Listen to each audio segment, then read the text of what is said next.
Welcome back to the channel. Welcome to, well, a video I've been looking forward to for ages. I'm with Moeen Ali, look, I'm going to get this out here early, one of my absolute favourite cricketers to have watched in the modern era. So, look. Thanks. Thank you for having me, and I appreciate your words. It's a great place to be here as well, isn't it, in Guyana? This is, How many trips have you had out here now? I think this is my fifth now. One with England during the World Cup, which was my last international game, and where I got run out. And then 4 times with Guyana, actually. Emirates Warriors, obviously, over the 2 years, they played the CPL and the GSL, so it's been amazing here. Yeah, it's, hey, my first experience here has been great, and I can kind of understand why you keep coming back. If you're new here, please subscribe to the channel, drop me a like on the video, go and check out Mo's podcast. I'm sure plenty of you already know all about that. But just kind of wanted to have a chat with you from a fan's perspective. I'm sure there's a lot of questions that I've got here that other fans will have thought about and just understand, get to know you a little bit more and things like that. But first question I'd love to know is, how did cricket start?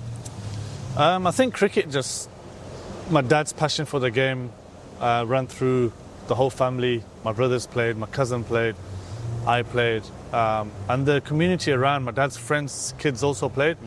I reckon there was a radius of about a mile, and there was 15 of us playing in the counties, and throughout the age groups from 4 or 5 years older than me to my age, and it just became a thing where it just, I don't know, it's just every day we were playing. We found ourselves either playing in the park, in the indoor school, games. It was just an everyday thing, and it was amazing like upbringing.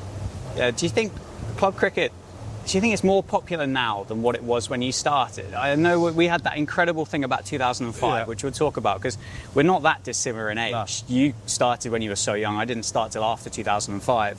Had that boom.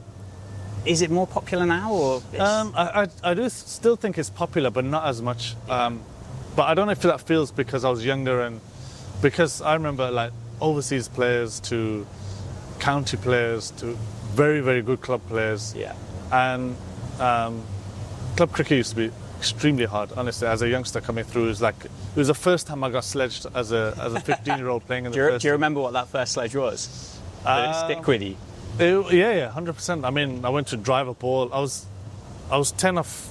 It was my first game for Waterorton first team, and we're playing against one of the bigger sides, Roxeter, I think it was, and I had this bat, it was 213. It was really heavy for me, but I enjoyed using it. Anyway, I was 10 off 10, couldn't hit a ball.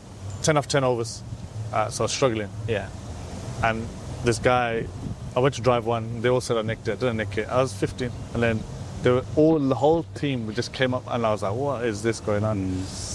And then for ages the game, and then next ball I just thought, right, whatever it balls, I'm going to smash it. Smashed it straight through his legs, and I went, fetch that. I was only like, I love it. And I said, fetch that, you something. Yeah. And that's it. They all just piled onto me, and luckily I was playing with somebody big and stronger than the right. He's like pushing everyone up. Yeah. And then I reckon in the next 5 overs I was 83 now. Honestly, it just fired me up. Yeah, I love that. It was awesome. But yeah, going back to your question, club cricket, it's still big. My brothers all play, and my friends, and we have a group, and we always check in on each other's scores.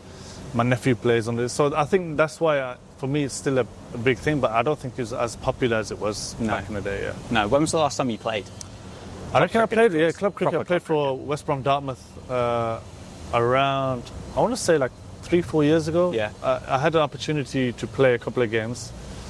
All my brothers played, my 2 brothers played, my cousin played, and all my friends played in the same side. Yeah. So I thought I'd love to play 2 like games. A family day. It was a Premier League game. I didn't get any runs, but it was awesome. Yeah, no, that's superb. Club cricket does so much to bring people together. And one thing I would always recommend people to do is play club cricket while they were playing even first team county cricket, because you get your overs in and you get some time in the middle. Sometimes in the week you're struggling and it's tough. Yeah. I always recommend it, and I played until I played for England. I played regular club cricket for a long time. That's awesome. I love that. I love to hear it. I mentioned 2005. Well, obviously we're a similar kind of age. Yeah. Did that have an impact on your desire to be a cricketer, or did it kind of pass you by, or what happened at that point? It certainly made an impact, but I don't think it made an impact in terms of me wanting to be a professional. I was already a professional at the time, and I was playing England. I remember I was playing in England at the 19s. Sure. I already had this goal and vision that I'm going to try and play for England. But what it did do was, like, it just brought a new freshness to cricket generally, and people talking about it a lot more. And I think that inspired a lot of players then to try and be part of that talk, and obviously try and play in the Ashes. And it just lifted the Ashes up massively, and then gave us that inspiration to play for England. I think a lot more than it probably did before that. But I just remember that series being unbelievable, and you couldn't take your eyes off it. Yeah. But I definitely think there's a age probably 3-4 years below me that was massively inspired to be a professional cricketer. Yeah, I think I was meant to be studying for GCSEs at the time, and ended up forgetting all about maths and measuring inside of triangles, and just watched Channel 4 instead. Yeah, exactly. Which was so much better. It always astounds me with the Ashes, in particular, the amount of people that will engage me in conversation about cricket that I had no awareness even had any thoughts about cricket or whatsoever. They come up to you and go, "Oh, did you see the cricket last night?" You go, "I didn't think you liked the sport." It carries such a huge weight. You've 100%. played so many series now. You've had massive parts in there. Is it the biggest series that you've played in? I know you obviously can't comment on the Border Gavaskar series. Yeah. And do you feel that extra weight of, is expectation the right word on you in that series? It is by far, for me, it's the biggest series. There's no series in the world that comes close to the Ashes. I mean, playing India is always difficult. And I think the only rivalry that's bigger is India-Pakistan, which is obviously huge. Yeah. But the Ashes is just unbelievable. Like, it's people that don't even watch. I don't watch tennis, right? But when Wimbledon's on, exactly. the finals comes on, I'll watch it. Yeah. You know what I mean? So it's the same as the Ashes. I don't think there's people that probably don't watch a lot of cricket, but when the Ashes is on, people are just glued into it. So it's a huge series, and the pressure as a player is just like on a different level. I mean, I think some people don't realize how big it actually is for the player, and how hard it is, and how it's not just about cricket then. It's about your mental side, and it's about, of course, you know, your skills and stuff, but it's everything else around it that is just highlighted, and you got to be a bit more on it and stuff. But I've always struggled in the Ashes. I played a lot of the games, and I struggled generally, but there was a couple of games which I had that were decent. But it's always an amazing series to be part of. Yeah, we've obviously got one coming up this year. Yeah. It's incredible, isn't it, how you say those performances that happen once every 2 years can, for some, kind of dictate what people's career or opinions of cricket. You look at Joe Root, you've got people in Australia claiming that he's not a great test batter because he hasn't scored 100 in Australia. It's phenomenal. But are you looking forward to this series coming up this winter? Oh, yeah, I am massively. I think England actually, for a very long time, probably since we last won it, I think was in 2011. Yeah. It's the first time I feel we've got a great chance of winning it again. It's going to be very, very tough, don't get me wrong, but it's going to be tough. And I think Joe Root's going to score a lot. I genuinely think he's definitely going to get his 100, and I think he'll score a lot more there. Because knowing probably it's going to be his last time there and he's one of those guys that is so determined to do well and score runs, and he's got other reasons to score runs, not just for the team and the way he plays. But obviously he's going to, hopefully he's going to beat Sachin's record as well. So. Do you think he will? Yeah, I think he will. I think he's that kind of guy that would be like, right, I'm on. So yeah, it's going to be, I think we got a great chance. I don't think their batting is as strong as, or they're not as settled as they normally are in the Ashes series. But you do still, as players, need that extra 20% to beat them. You know, you got to play out of your skin like we did in 2011.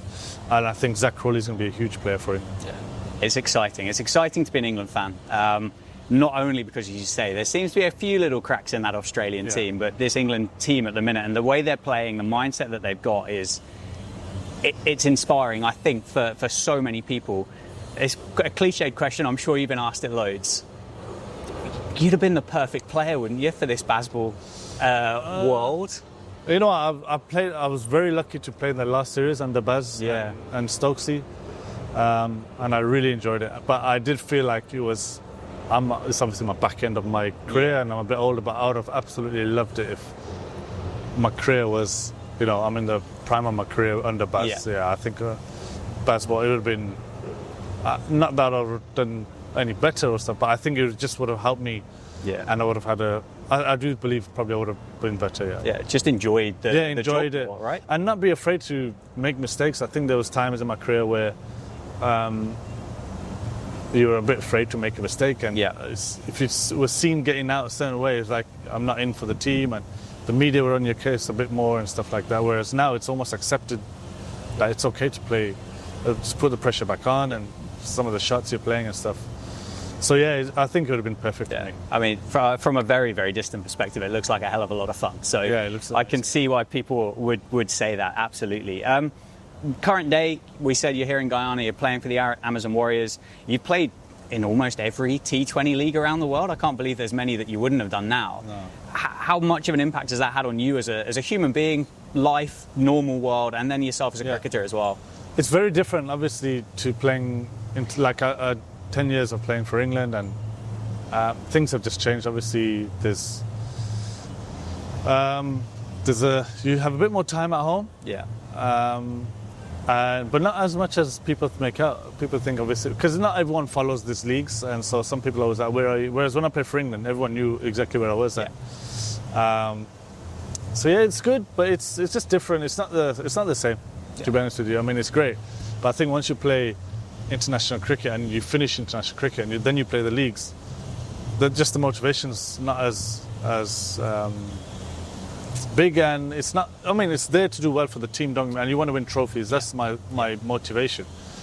But it's just that every time I played in the leagues before that, or domestic cricket before that, I was always was to play for England, to get in form for England, or get back in the side. And I think once that goes, it's not as easy to. I mean, financially, obviously, when you're playing for England, you've got a contract and everything's monthly, and now it's like you got to stay fit to make sure you're playing these leagues because that money doesn't come in. So it's just different, and I enjoy it. I love it, and I enjoy playing with different players. And it was something I always wanted to do after playing for England. And while I was playing for England, I played a bit, but it's great. I mean, you travel the world, you travel different places. Like I'm going to Canada hopefully in October. Course, that's a T10 competition, and I've never been that part of the world. Well, if you need a videographer or a photographer to take along with you, I'm free. So things like that is amazing. You get to see the world and stuff, and it's a lot shorter, and you get more time at home, like I said, which is really, really important. Yeah, and as you said, the older that you get as well, the more established you get in the family life, the more important that becomes as well. So completely get it. And it's great to hear as well that obviously that England side of it is the highest of highs, right? That's what we want to hear as fans. This is what people playing for England is the greatest thing. And you can play for any team in the world, any franchise in the world, whatever. Playing for England is the greatest thing as a cricketer, and I'm very fortunate that I did it for 10 years. The players I played with, and I watch them now, and what I learned as a person and as a player, but nothing. And this would probably be a message for all the young players who are probably, out there thinking maybe franchise. There's nothing better than playing for your country, honestly. And you look back, and they're the best memories I have, and the best time I ever had as a cricketer was playing for England. That's amazing. Slightly more. Let's get a little bit more kind of taxing. Yeah. Can the cricket ecosystem sustain itself at the minute? You've done everything. You've done international cricket. You've done franchise cricket. You read the articles. You hear people talking. It sounds like it's eating itself. Can it work, or does something need to change? I think something has to change. I think at the minute they're winging it a little bit, and it's working, kinda. But in a way, it's great for players. Like actually, I'm probably at the perfect age for it because I'm not playing international cricket. You just picking and choosing a little bit where you want to play and stuff, but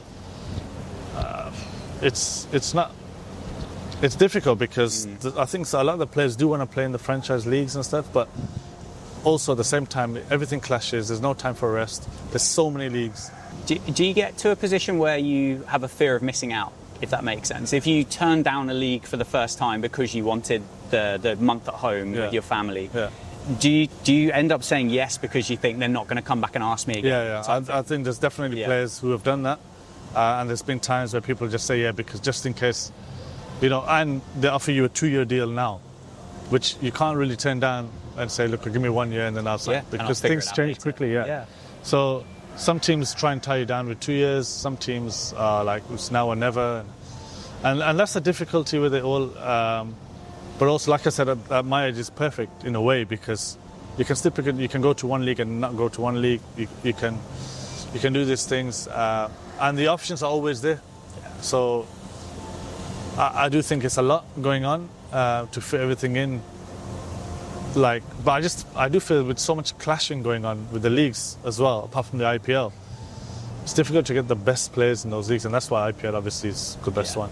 Yeah, that I think is a really good and valid point. It's a dilution of the talent, isn't it? I think a little bit. So you've obviously spent some time thinking about it. Yeah. How would you structure it if you could? If somebody gave you the blank piece of paper, President Moeen Ali, write the calendar, how would you go about doing it? Of course, you've had that. Yeah, I think it's very difficult because ideally you want international cricket and then the leagues in between those. Here and like, so then if guys are not playing international cricket, or if they are playing international cricket, they can have a break and not play the leagues, or the guys who are not playing can then go straight into playing the leagues and keep playing, etc. But somebody did suggest it should be like football, where all the leagues are, or the league is being done, and the international cricket will be just for the World Cups and maybe like a ICC Champions Trophy. But then people love international cricket as well at the same time. So I actually don't think there's an actual solution apart from what's happening now.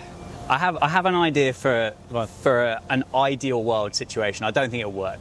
What if we had one kind of franchise T20 league that was almost kind of a travelling circus is the wrong word. Okay. So it was in India for a period, England for a period, Australia for a period, and it kind of followed the summer rounds. And then those international fixtures fit in those international breaks, similar to that football thing. But you've got the teams and the organisations and the families there that, there'll be changes of personnel here and there when they need to and make it more relevant to the home audience. But do you think that could work? It could. It's a good idea. But the problem then becomes, and it's probably hard to say this in a way because it's quite political, but a lot of Pakistanis can't play in those Indian teams. So then they miss out big time. And then it becomes really unfair. So, it's a tough one. So these kind of things have to go into consideration. And then what about not lesser leagues? I don't like to say that because it's a bit of disrespect, but the leagues that are not as big as... Does Bangladesh get 2 weeks of this kind of exactly right. Super League cricket, whatever you want to call it? Exactly right. And then that's when everything becomes quite tough for them to organise. But obviously we're still trying to grow cricket in America and probably Canada and stuff. So these smaller leagues of 5-6 days are quite tough. And then not everybody gets picked, you see. So like in India now, the top players get picked a lot of the time. But then PSL, for example, when it clashed last year, you had Dave Warner there, you had Kane Williamson, great players and better, like really, really good.